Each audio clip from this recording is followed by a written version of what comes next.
Hello बच्चों, क्या हाल चाल। आई होप आप सब स्वस्थ हैं, मस्त हैं और व्यस्त हैं अपने अपने ज़िंदगी में। तो बच्चों, आज आपके क्लास 10th का पहला क्लास है और हम स्टार्ट करने वाले हैं फिजिक्स, जो कि एक नए चैप्टर के साथ हम लोग शुरुआत करने वाले हैं। चैप्टर का नाम आपको बोर्ड पर दिख रहा होगा।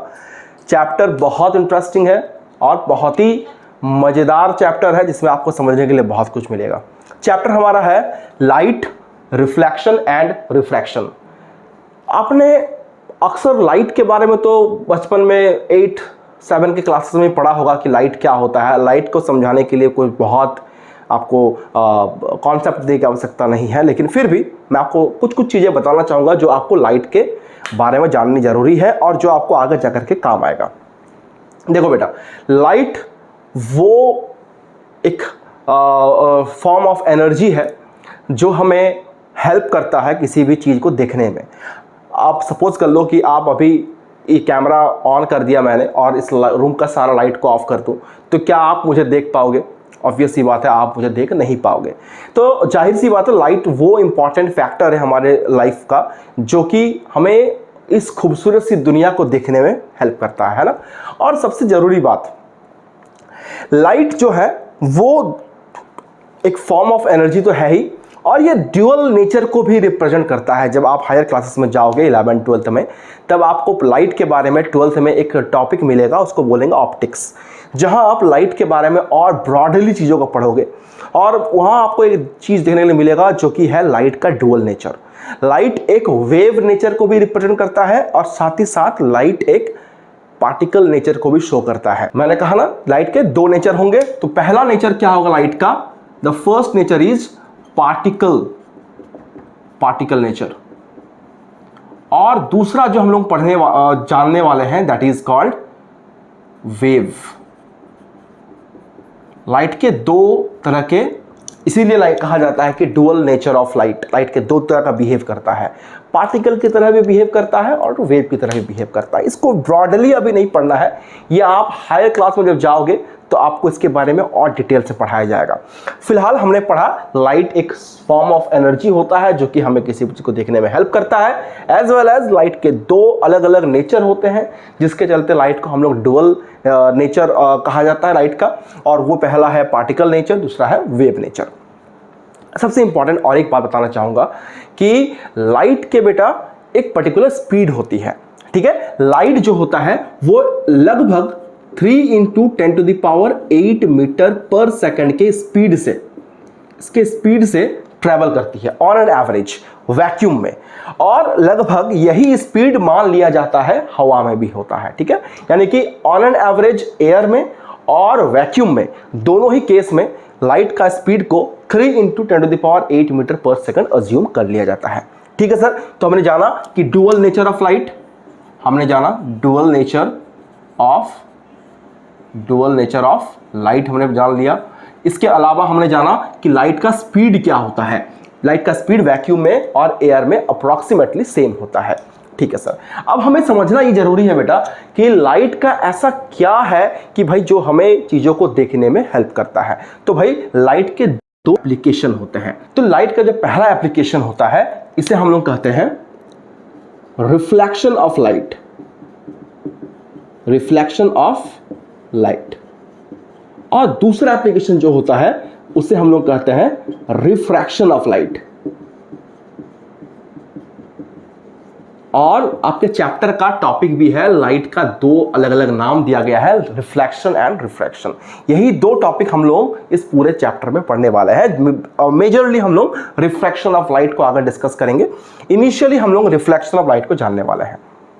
ये दो एप्लीकेशन ऐसे हैं बेटा जो आपको चीज़ों को, इस खूबसूरत दुनिया को देखने में हेल्प करता है। विदाउट इस एप्लीकेशन के हम लोग किसी भी लाइट अगर रहा भी तो भी हम चीज़ों को देख नहीं पाएंगे। क्या होता है पहला टॉपिक हम लोग स्टार्ट करते हैं, रिफ्लेक्शन ऑफ लाइट क्या होता है। देखो, इस दुनिया में जो तुम चीज़ें देख रहे हो उस हर चीज़ के दो तरीके का क्लासिफिकेशन है। पहला, कुछ ऑब्जेक्ट्स ऐसे होते हैं जो कि लाइट को एमिट करते हैं खुद के बॉडी से, और कुछ ऑब्जेक्ट ऐसे होते हैं जो कि लाइट को एमिट नहीं कर पाते हैं।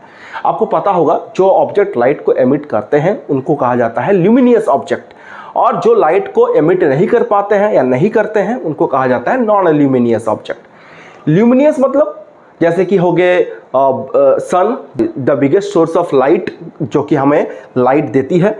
इसके अलावा घर के bulb, tubelight, flash, obviously torch, ये सारे जो होते हैं ना, इससे लाइट निकलती है। ये सारे ल्यूमिनियस ऑब्जेक्ट होते हैं। और कुछ ऐसे ऑब्जेक्ट भी हैं दुनिया में, मेजरली तो सारे नॉन ल्यूमिनियस ही हैं, जैसे कि मून, जिसका खुद का अपना लाइट नहीं होता है। हमारा बॉडी का भी कोई लाइट हम लोग एमिट नहीं करते हैं। तो ऐसा है, फिजिक्स कहता है कि जो लाइट को एमिट करता है हम उसे देख पाएंगे, और जिससे लाइट एमिट नहीं होती है उसे हम लोग नहीं देख पाएंगे। तो अगर ऐसा है तो फिर जो ऑब्जेक्ट यानी कि हमारा बॉडी हो गया, हमारे घर के आसपास के सामान हो गए, तो वो कैसे दिखते हैं फिर हमें? तो वो दिखने के पीछे का जो सबसे इंपॉर्टेंट रीजन है वो है रिफ्लेक्शन ऑफ लाइट। क्या होता है सर ये? देखो, जब सूर्य की किरणें चांद पर गिरती है और चांद से फिर वो किरणें टकरा के हमारे आंख तक पहुंचती है तो हमें चांद दिखता है। ये जो सनलाइट्स मून के ऊपर गिरी और मून से टकराने के बाद हमारे पास तक पहुंचता है, ये प्रोसेस को हम लोग कहते हैं रिफ्लेक्शन, जो कि हमारे आसपास हर चीज के साथ ये होता है। जैसे कि अगर आप घर में अपना पेन देख पा रहे हो, ये पेन देख रहे हो, मेरा फेस देख पा रहे हो, तो लाइट जो है, जहां मेरा घर में ट्यूबलाइट जल रहा है, ये लाइट मेरे फेस तक आकर टकरा रही है, देन टकराने के बाद कैमरे तक जा रही है, तो जाकर के आपको मेरा फेस दिख रहा होगा। ये इतना भी इजी टॉपिक नहीं है, लेकिन हम लोग बेसिक तौर पर समझ सकते हैं कि लाइट कैसे करके हमें हेल्प करता है चीज़ों को देखने में। यानी कि एक बात तो क्लियर है, विदाउट रिफ्लेक्शन हम लोग किसी भी ऑब्जेक्ट को देख नहीं पाएंगे। ये तो एक नॉर्मल तरीके से समझना हुआ, लेकिन फिजिक्स में इसका स्टैंडर्ड डेफिनेशन भी है। प्रॉपर हम लोग डायग्राम को भी देखने वाले हैं, जिसके थ्रू हम लोग समझेंगे कि रिफ्लेक्शन क्या होता है। तो देखो, हम लोग एक डायग्राम बनाने वाले हैं जिसमें हम लोग रिफ्लेक्शन को समझेंगे। आप अपने घर में मिरर में तो देखे होंगे, जहां आप खड़े होकर के अपने बाल वगैरह कंघी करते हो, थोड़ा सा संवरते हो, ठीक है सर। तो उस मिरर में आप अपना फेस देखते हो ना, वो भी एग्जांपल है रिफ्लेक्शन ऑफ लाइट का। देखो, मान के चलो कि ये एक सरफेस है और मैंने इसके नीचे में कुछ लाइनिंग्स ऐसे खींच दिए जो कि ये दिखाता है कि ये जो सरफेस है ये किसका एग्जांपल है? ये एक मिरर का एग्जांपल है। अब ऑब्वियस सी बात है, प्रॉपर मिरर का फिगर तो नहीं बना सकते हैं, तो डायग्रामेट्रिकली हम लोग क्या करते हैं, एक लंबा सा लाइन खींच देते हैं, नीचे में कुछ लाइनिंग्स बना देते हैं जो कि उसके मिरर के पीछे वाला जो पार्ट पॉलिश्ड है उसको दिखाता है। ठीक है सर। अब हम लोग क्या करेंगे, यहां से सपोज कर लीजिए ये पॉइंट ए है जो कि एक लाइट का सोर्स है, यहां से एक लाइट का रे निकल करके आ रहा है। ठीक है सर, लाइट का रे निकल के आ रहा है, और लाइट का रे निकलने के बाद जब ये आना स्टार्ट किया, अच्छा सबसे इंपॉर्टेंट बात बताना भूल गया आपको, जो है लाइट ऑलवेज एक स्ट्रेट पाथ पे मूव करता है। लाइट कभी भी कर्व पाथ पे मूव नहीं कर पाता। Light always travel in a straight path. ठीक है, तो ये लाइट का रे एक स्ट्रेट पाथ में ट्रेवल करते हुए आ रहा है। आने के बाद ये इस मिरर का जो सरफेस है यहां टकरा रहा है। ओके, मान लेते हैं ये पॉइंट हमारा ओ है, इस ओ पॉइंट पे आकर लाइट टकराया। टकराने के बाद क्या होगा, सिंस ये जो हमारा सरफेस है ये काफी स्मूथ सरफेस है, मतलब बहुत ही चिकना सतह है, तो इस सरफेस पे लाइट जब टकराएगा तो by the definition of reflection it will change, it will bounce and it will change its direction. ये ए से ओ की ओर आया था, अब ये टकराने के बाद ओ से सपोज कर लीजिए बी की ओर चला जाएगा। तो ये जो एक प्रोसेस हुआ जहां पर लाइट के सोर्स से लाइट निकला और वो स्ट्रेट पाथ पर ट्रैवल करते हुए आया, मिरर के सरफेस में ओ पॉइंट पे टकराया, टकराने के बाद बाउंस बैक कर गया। जैसे ये बाउंस बैक किया तो इसने अपना डायरेक्शन को चेंज कर लिया, और इसी प्रोसेस को कहते हैं रिफ्लेक्शन ऑफ लाइट। ठीक है सर, रिफ्लेक्शन ऑफ लाइट हमें समझ में आ चुका है। अब इसमें कुछ चीजें मिसिंग भी है जो आपको शायद लग भी रहा होगा। ऑफ कोर्स कुछ चीजें तो मिसिंग है इसमें, और सबसे इंपॉर्टेंट चीज ही मिसिंग है, that is called perpendicular line. और इस परपेंडिकुलर लाइन को हम लोग नाम क्या देते हैं, इसे हम लोग कहते हैं नॉर्मल। नॉर्मल का मतलब होता है परपेंडिकुलर, इसीलिए इसे नॉर्मल कहा जाता है। इस नॉर्मल के साथ हमारा इंसिडेंट रे एक एंगल बनाएगा, और उस एंगल को हम लोग कहेंगे angle of incidence, that is small letter I. और रिफ्लेक्टेड रे के साथ एक एंगल बनाएगा, that is known as angle of reflection, that is denoted by small letter R. ठीक है सर, इसे हम लोग कहते हैं एंगल ऑफ इंसिडेंस, और इसे हम लोग कहते हैं एंगल ऑफ रिफ्लेक्शन। सर ये तो बात एकदम से सही है, बहुत अच्छे से क्लियर हो गया होगा आपको। रिफ्लेक्शन के दो बहुत इंपॉर्टेंट लॉज भी आते हैं जो एग्जाम के लिए बहुत इंपॉर्टेंट है। पहला लॉ, लॉज ऑफ रिफ्लेक्शन।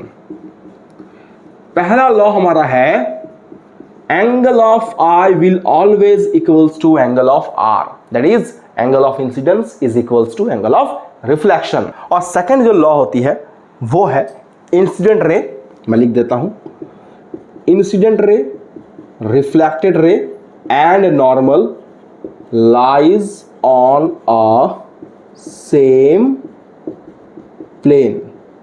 क्या मतलब है इसका?